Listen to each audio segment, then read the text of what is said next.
আমি যখন কলেজে যাবার জন্য বের হচ্ছিলাম, আমার শাশুড়ি তখন ড্রয়িং রুম ঝাড়ু দিচ্ছিল। আমাকে দেখে উনি বলল, লেখাপড়া করে জজ ব্যারিস্টার হবে। আমিও বেঁচে থাকলে দেখবো মাস্টার ডিগ্রি পাশ করে কোন জজ ব্যারিস্টার হয়। শাশুড়ির কথা শুনে জবাব দেওয়ার জন্য একটু দাঁড়ালাম। শাশুড়ি আবার আমার দিকে তাকিয়ে বলল, বলি সে লেখাপড়ার কি কোনো মূল্য আছে যে লেখাপড়া করতে গিয়ে শাশুড়িকে বান্দির মতো খাটাতে হয়? ফজরের নামাজ পড়তে উঠে আমি তো ড্রয়িং রুম সহ পুরো ঘর ঝাড়ু দিয়েছি। কি এমন ঘর ঝাড়ু দিয়েছো সেটা তো দেখতেই পাচ্ছি। বালির জন্য ফ্লোরে পা ফেলা যাচ্ছে না। আমার কাজকর্ম আপনার পছন্দ হয় না, আমি যেটাই করি আপনি আবারও সেটাই করেন। আমার কাজ যদি আপনার পছন্দ না হয় তাহলে আমার কি বা করার আছে? লোক দেখানো কাজ করলে তো এমনই হবে। কি এমন পড়ালেখা করছো? সারাক্ষণ থাকো বই নিয়ে, কাজে ফাঁকি দেবার জন্য বই নিয়ে বসে থাকো, সেটাকে আমি বুঝি না? এমন সময় আমার শ্বশুর এসে বলল, বৌমা কলেজে যাওয়ার সময় এমন ঘ্যানর ঘ্যানর করাটা তোমার মোটেও উচিত হচ্ছে না। তারপর আমার শ্বশুর আমার দিকে তাকিয়ে বলল, বৌমা তুমি কলেজে যাচ্ছ যাও, তোমার শাশুড়ির কথায় মনে কষ্ট নিও না। সত্যি কথা বলতে আমার শ্বশুর এবং স্বামীর পূর্ণাঙ্গ সাপোর্ট পেয়ে আমি পড়ালেখা করছি। এমন স্বামী এবং শ্বশুর পাওয়া ভাগ্যের ব্যাপার। তাই আমি আর কোনো কথা না বাড়িয়ে কলেজের উদ্দেশ্যে চলে গেলাম। আমি যাওয়ার পর আমার শাশুড়ি বলল,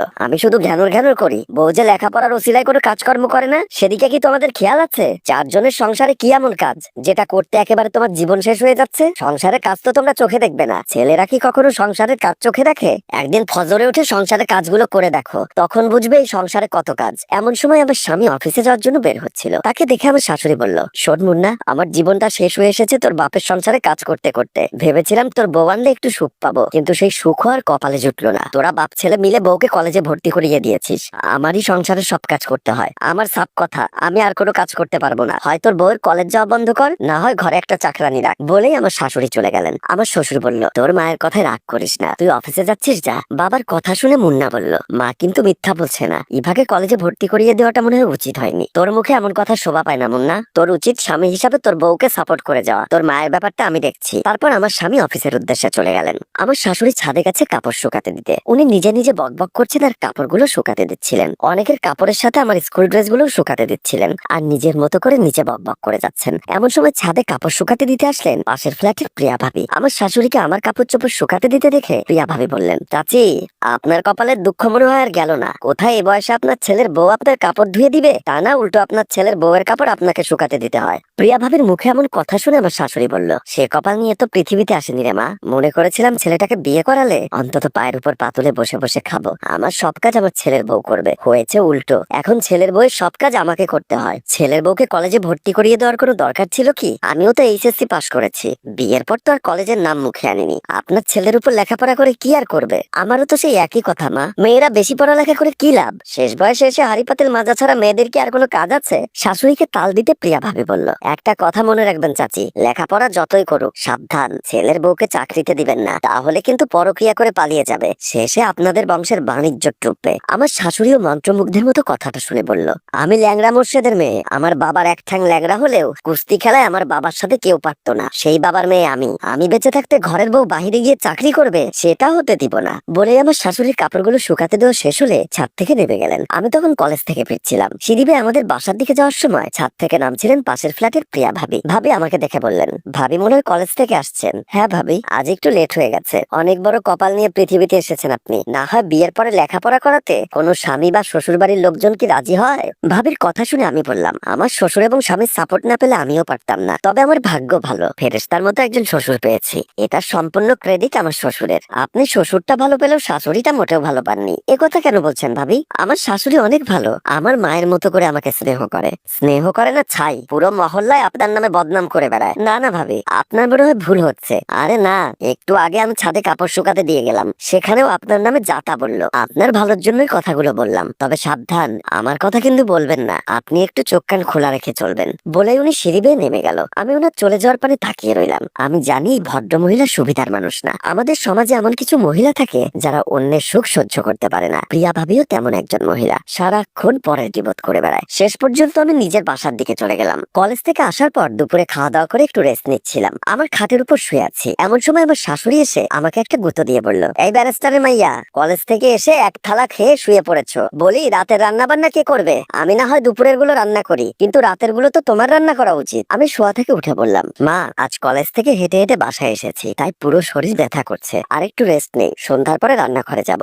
মাথা খারাপ? এটা তোমার বাপের বাড়ি না, এখানে তোমার ইচ্ছা মতো চলতে পারবে না। কিছুক্ষণের মধ্যে মুন্না অফিস থেকে আসবে, আর সামাত্রই চাটা খেতে চাইবে, সেটাও কি আমি করে দিব? তাই সোজা সোজা বলছি রান্নাঘরে যাও। আমি বুঝতে পারলাম আমার শাশুড়ি ছাড়বে না। না, তাই এক প্রকার অনিচ্ছা সত্ত্বেও খাট থেকে নেমে রান্না বান্না করতে রান্নাঘরের দিকে চলে গেলাম। রান্নাঘরে গিয়ে দেখি দুপুরের থালা বাসনগুলো এখনো পড়ে আছে, যদিও বা আমার খাওয়া শেষে আমার প্লেট আমি ধুয়ে রেখেছিলাম। বুঝতে পারলাম আমার শ্বশুর শাশুড়ি কারো প্লেট ধোয়া হয়নি, তাই আমি থালা বাসনগুলো পরিষ্কার করছিলাম। মনে মনে ভাবছিলাম আর কদিন পরেই ফাইনাল পরীক্ষা, এখন ভালো করে প্রিপারেশন নেওয়া দরকার। এই বাড়িতে স্বামী এবং শ্বশুরের সাপোর্ট পেলেও আমার পড়ালেখার ক্ষেত্রে শাশুড়ির বিন্দু পরিমাণ সাপোর্ট নেই। এমন সময় মুন্না অফিস থেকে ফিরে এসেছে। সে আমাদের রুমে গিয়ে পোশাক পাল্টাতে পাল্টাতে আমাকে খুঁজতে লাগলো। ইভাব, কোথায় তুমি? আমি রান্নাঘর থেকে জবাব দিলাম, এই তো আমি রান্নাঘরে। আসতে হবে? মুন্না কাপড় পাল্টাতে পাল্টাতে বলল, না আসতে হবে না, আমার জন্য এক কাপ চা রেডি করো। শেষে আমি হাতটা ধুয়ে চুলায় চা চড়িয়ে দিলাম। আজকে আলু দিয়ে গরুর গোস্ত রান্না করব। আলু দিয়ে ঝাল ঝাল করে গরুর গোস্ত রান্না করা মুন্না খুব পছন্দ করে, তাই কিছু আলু নিয়ে সেটা ছিলতে লাগলাম। এমন সময় দেখলাম মুন্না কাপড় চেঞ্জ করে রান্নাঘরে আসলো। আমি বললাম, তুমি ডাইনিং টেবিলে গিয়ে বসো, আমি চাটা রেডি করে আনছি। মুন্না আমার কথায় পাত্তা না দিয়ে আমাকে পাশ কেটে চুলার কাছে চলে গেল। তারপর নিজের হাতে চা বানাতে বানাতে বলল,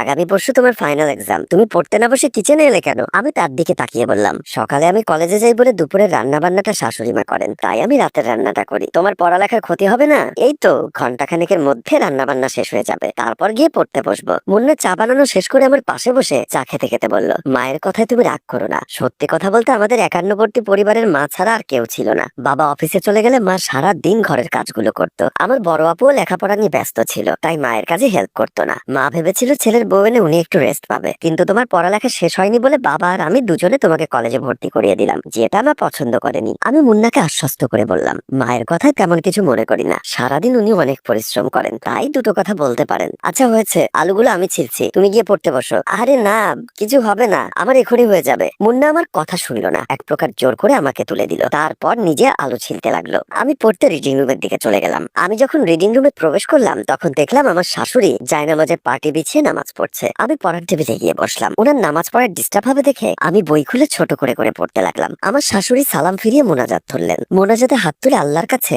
স্বামী এবং পুত্রের সুমতি প্রার্থনা করলেন, আমাকে যেন আল্লাহ হেদায়েত দান করেন এবং ওনার পছন্দের পুত্রবধূ হতে পারি সে ফরিয়াদ আল্লাহর দরবারে রাখেন। আমাকে শুনিয়ে শুনিয়ে উনি মোনাজাত করছেন। পাছে ওনার মোনাজাতে সমস্যা হয় তাই আমি আরো ছোট করে পড়ছি। এক পর্যায়ে উনি মোনাজাত শেষ করে দাঁড়িয়ে জায়নামাজের পাটি গোছাতে গোছাতে বললেন, না জানি পড়ারও ছিলায় আর কয়দিন আমাকে এই সংসারে বান্দিগিরি করতে হয়। আমি এবার শাশুড়ির দিকে তাকিয়ে বললাম, মা আগামী পরশুদিন আমার ফাইনাল এক্সাম, আমার জন্য একটু দোয়া করবেন। আমার কথা শুনে শাশুড়ি মুখ বাঁকিয়ে বলল, ভালোই ভালোই পরীক্ষাটা দিয়ে সংসারের হালটা ধরো, এই বয়সে আমি আর পাচ্ছি না, বলেই উনি চলে গেলেন। আমি একটি হাসি দিয়ে আবারও পড়ায় মনোনিবেশ করলাম। এর বেশ কিছুদিন পরে আমার পরীক্ষার রেজাল্ট আউট হয়। আমি গোল্ডেন এ প্লাস প্রাপ্ত হই। ভাগ্য সুপ্রসন্ন থাকায় সাথে সাথে একটা প্রাইভেট ব্যাংকে আমার চাকরিও হয়ে যায়। আগামীকাল প্রথম চাকরিতে জয়েন করব, তাই রুমের ছোটবেলায় অফিসে পড়ে যাওয়ার কাপড়গুলো গুছিয়ে রাখছিলাম। মুন্না খাটে হেলান দিয়ে বসে বসে ল্যাপটপে অফিসের কাজ করছিল। এমন সময় আমার শাশুড়ি আসলেন রুমে। মাকে দেখে মুন্না বলল, মা কিছু বলবে? তোর বউ নাকি কাল সকালে চাকরিতে জয়েন করছে। আমি কাপড় গোছাচ্ছিলাম আর মা ছেলের কথাগুলো শুনছিলাম। হ্যাঁ মা, আল্লাহর রহমতে ভালো একটা ব্যাংকেও চাকরি হয়েছে। শোন বাবা, আমার সাফ কথা, ঘরের বউ বাইরে চাকরি করতে পারবে না। শাশুড়ি এমন কথা শুনে মুন্না বলল, কেন মা, এবার চাকরি করলে সমস্যা কি? ঘরের বউ বাইরে গেলে নষ্ট হয়ে যায়। আমি কাপড় গোছানো বাদ দিয়ে দাঁড়িয়ে দাঁড়িয়ে মা ছেলের কথাগুলো শুনছিলাম, কিন্তু কোনো উত্তর দিচ্ছিলাম না। এটা কি বললে মা? আমাদের অফিসেও তো 6-7 জন মহিলা আছেন, ওনারা হিজাব করে অফিস করেন, কই ওনাদের নামে তো কোনোদিন কোনো অপবাদ শুনিনি। আমার শাশুড়ি এবার আমার দিকে এক নজর তাকিয়ে বললেন, হাতের 5 আঙ্গুল যেমন সমান হয় না, সব মেয়েদের চরিত্রও এক হয় না। আমি বলছি না তোর বউয়ের চরিত্র খারাপ, তবু খারাপ হতে কতক্ষণ? এমন সময় আমার শ্বশুর সেখানে এসে বলল, আচ্ছা তোমার কি আর খেয়ে দেয়ে কাজ নেই? সারাক্ষণ ছেলের বউয়ের পেছনে লেগে থাকো। বলি ওদের জীবনটা ওদেরকে সাজাতে দাও। আমার শাশুড়ি তখনই তেলে বাগুনে জ্বলে উঠে বলল, যেদিন পরপুরুষের হাত ধরে তোমার ছেলের বউ পালিয়ে যাবে সেদিন দেখবো তোমরা বাপ ছেলে কিভাবে এই সমাজে মুখ দেখাও। বলেই আমার শাশুড়ি চলে গেলেন।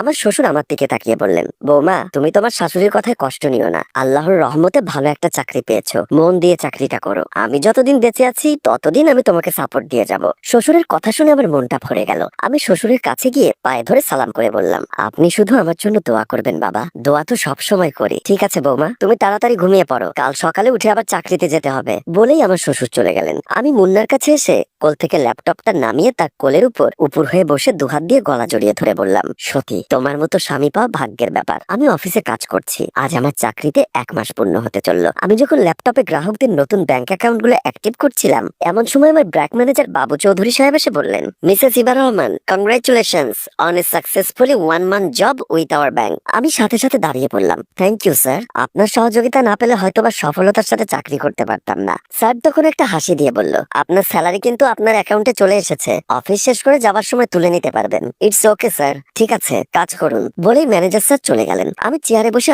স্বস্তির একটা নিঃশ্বাস ফেললাম। জীবনে প্রথম স্যালারি পেয়েছি। ভাবছি আমার মা বাবা ও শ্বশুর শাশুড়ির জন্য শপিং করব, বিশেষ করে আমার শাশুড়ির জন্য। উনি যতই বকাবকি করুক তবু আমার সাফল্যের পেছনে ওনার অবদান নেহায়েত কম না। বিকালবেলা মিষ্টির প্যাকেট এবং শ্বশুর শাশুড়ির জন্য শপিং করে বাসায় ফিরলাম। বাসায় ঢুকতে দেখলাম ড্রয়িং রুমে আমার শ্বশুর শাশুড়ি এবং মুন্না বসে চা পান করছে। আমি এসে মাত্রই শ্বশুর শাশুড়িকে পায়ে ধরে সালাম করলাম। তারপর বললাম, বাবা মা, আমি আজই প্রথম স্যালারি পেয়েছি, তাই আপনাদের জন্য কিছু শপিং করেছি, সাথেই মিষ্টি। বলেই একটা শপিং ব্যাগ আমার শ্বশুরের হাতে এবং আর একটা শপিং ব্যাগ আমার শাশুড়ির হাতে দিলাম। আমার শ্বশুর অনেক খুশি হয়েছেন। শাশুড়িও দেখলাম মিটিমিটি হাসছে। আমার শ্বশুর বলল, এসবের কি দরকার ছিল বৌমা? আমার শাশুড়ি বলল, আমাদের জন্য এনেছো, তোমার বাবা মার জন্য শপিং করনি কেন? আমি বললাম, পরের মাসে ওনাদের করে দিব। তারপর ভ্যানিটি ব্যাগ থেকে স্যালারি টাকাগুলো নিয়ে শাশুড়ির হাতে দিয়ে বললাম, এগুলো আমার বেতনের টাকা, 1010 টাকা হাত খরচের জন্য আমি রেখেছি, বাকি সব টাকা আপনাকে দিয়ে দিলাম। আমার শাশুড়ি আমাকে জড়িয়ে ধরে কান্না করে দিলেন। হ্যালো ভিউয়ার্স, মেয়েদের লেখাপড়া জরুরি এবং প্রত্যেকটি মেয়েকে ভবিষ্যতের কথা চিন্তা করে লেখাপড়া